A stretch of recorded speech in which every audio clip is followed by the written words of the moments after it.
என்ன உச்சத்துல இருந்த நீ என்ன ஓசிலியா நடிச்சு கொடுத்துட்டு இருந்த 200 கோடி 150 கோடி வாங்கி நடிச்சுட்டு இருந்த அங்க உன்னை வெல்ல உன்னை விட ரஜினிகாந்த்ங்கிற ஒரு சூப்பர் ஸ்டார் அங்க இருக்காரு.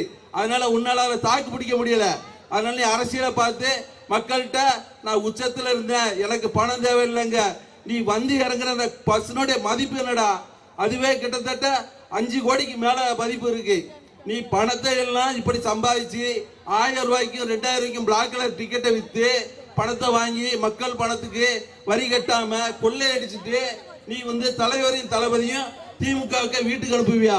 இல்ல நீ இல்ல, உங்க அப்பன் இல்ல, எவன் வந்தாலும் சரி இந்த திராவிட முன்னேற்ற கழகத்தை எந்த கொம்பனாலும் ஆசிச்சப்ப கூட பார்க்க முடியாது. ஏன்னா இந்த இயக்கம் சாதாரணமா வளர்ந்த இயக்கம் கிடையாது. ஒவ்வொரு தொண்டனும் தான் ரத்தத்தையும் வேர்வையும் இந்த தமிழுக்காகவும் தமிழகத்தினுடைய தலைவர் கலைஞர் அவருடைய சொல்லுக்கும் கட்பட்டு இந்த இயக்கத்தை வளர்த்திருக்கான். அதனால உன்னால போல புறம்போக்கு நாய்க்கெல்லாம் நாங்க பதில் சொல்ல வேண்டிய அவசியம் கிடையாது. நீ ஏதோ இந்த வெள்ளி சனி ஞாயிறு இந்த கூட்டம் வருங்கிறதுக்காக சனி ஞாயிறு தான் நான் வருவேன்னு சொல்லி ஒரு பில்டப் பண்ணிட்டு இருக்கேன். இந்த கூட்டம் உனக்கு சேர்ற கூட்டம், உன்னை பார்க்கக்கூடிய கூட்டம் தான். வடிவேலு எங்களுக்கு பிரச்சாரம் வந்தாரு, வரும்போது உன்னை விட எங்களுக்கு அதிகமான கூட்டம் வந்தது. ஆனா மக்கள் எங்களுக்கு அந்த தடவை வாய்ப்பை கொடுக்கல. அதனால நீ நினைச்சுக்கிடாத உனக்கு வர்ற கூட்டம்லாம் ஓட்ட மாறும் மட்டும் நினைக்காத.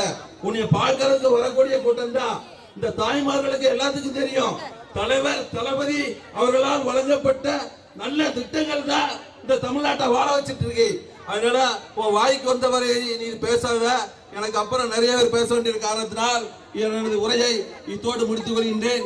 இந்த கூட்டத்தின் வாயிலாக கழகத்தின் தலைவர் தமிழ்நாடு அவர்களுடைய முதலமைச்சர் மு.க. ஸ்டாலின் அவருடைய உத்தரவின்படி வருகின்ற 2026 சட்டமன்ற தேர்தலிலே நமது இலக்கு 200 இருந்தாலும் அதிகப்படியான தொகுதிகளை பெற்று தூத்துக்குடி மாவட்டத்தை பொறுத்தவரைக்கும் ஆற்றல் மிகு கழக மாவட்ட செயலாளர் அன்பிற்கினிய அக்கா கீதா ஜீவன் அவர்களை நாம் அதிக பெரும்பான்மை வாக்குகள் வித்தியாசத்திலே கழகத்திலே 3வது முறையாக இந்த மாவட்டத்திலே நடக்காத ஒரு வரலாற்று சாதனை இந்த மாவட்டத்திலே நடக்கும். அருமை அக்கா மீண்டும் இந்த தொகுதியிலே தொடர்ந்து 3வது முறையாக சட்டமன்ற உறுப்பினராக வருவார்கள், அமைச்சராக வருவார்கள். அவர்கள் கையிலே அண்ணன் விளாத்திக்குளத்திலே மார்க்கண்டேயன் அண்ணன் தான் மீண்டும் சட்டமன்ற உறுப்பினர். கோயில்பட்டியில நம்ம திராவிட முன்னேற்ற கழகம் தான் ஜெயிக்கும், அதுல என்ன மாற்று கருத்து கிடையாது. இந்த அந்த தொகுதியும் கைப்பற்றி 3 தொகுதி அக்கா கையில கொடுத்து தலைவர் தளபதியார் காலடியில் சமர்ப்பிப்போம் என்று கூறி எனக்கு பேசுவதற்கு வாய்ப்பு தந்த இந்த நல்ல தருணத்திற்கு நன்றி.